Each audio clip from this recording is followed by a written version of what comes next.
We were looking at areas of student wellness and performance.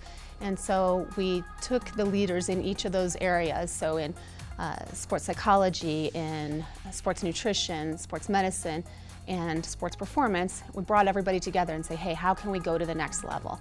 And putting our minds together and starting to look at research and technology has put us in a position to be able to grow the student-athlete experience.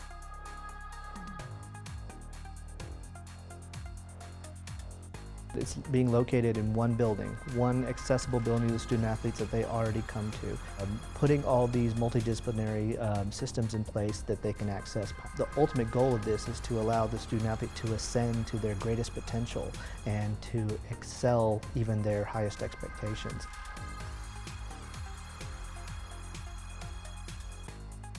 From our perspective within the sports performance department, is to work with the other collaborative kind of branches and help integrate, I think, everything for student athletes on the actually training side of things. You know, we're going to be able to kind of push the technology initiatives to bring in, you know, things like Catapult, to bring in monitoring applications for our student athletes to, I think, better understand, you know, the readiness level every day, to be able to track, you know, their nutrition, their sleep quality, indicators for us that I think really help us understand their lifestyle management, to really figure out, you know, from a day-to-day perspective, how we can better improve, you know, the outcomes in terms of training, as well as their outcomes in terms of long-term health and development while they're here at DU.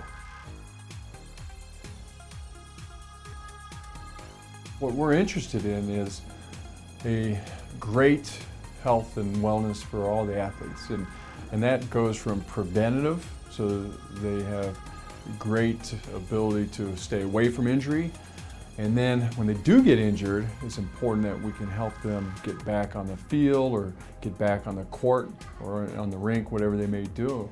And so it takes a whole team of people to be able to do that, and having everybody work together really fulfills the ability of that student athlete to get back out there and be able to really optimize their condition.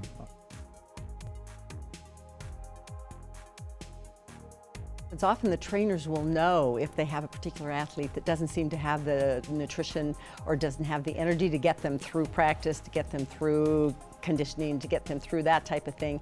Often I will ask them if they have energy and they say yes, and then the coaches and the trainers will often say no, they don't have as much energy as we would like.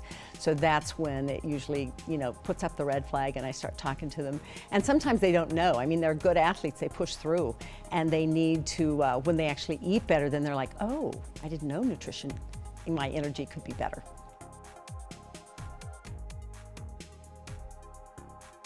It's a sports psychology, and really any athlete that goes through an injury, they need to have that ability to look at and define goals, and also to get over the doubt that they have from having an injury and having the ability to look past that. And sports psychology is really huge.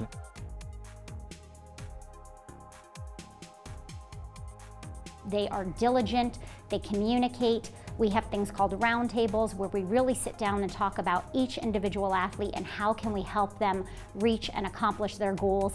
They look at it from a holistic standpoint, from a mental skill standpoint, from a return injury, prehab, rehab standpoint, from the latest treatments that are out there.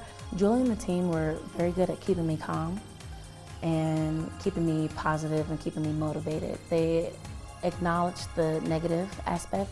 I might not be able to walk, I might not be able to tumble ever again. I might have to be done with gymnastics after this season, but they reassured me that they would do everything in their power to get me back to where I was. Very adamant about me being in the training room and doing my rehab, and they took it slow, took it at my pace, but also facilitating that factor so that I could also push myself if I felt like I could do more.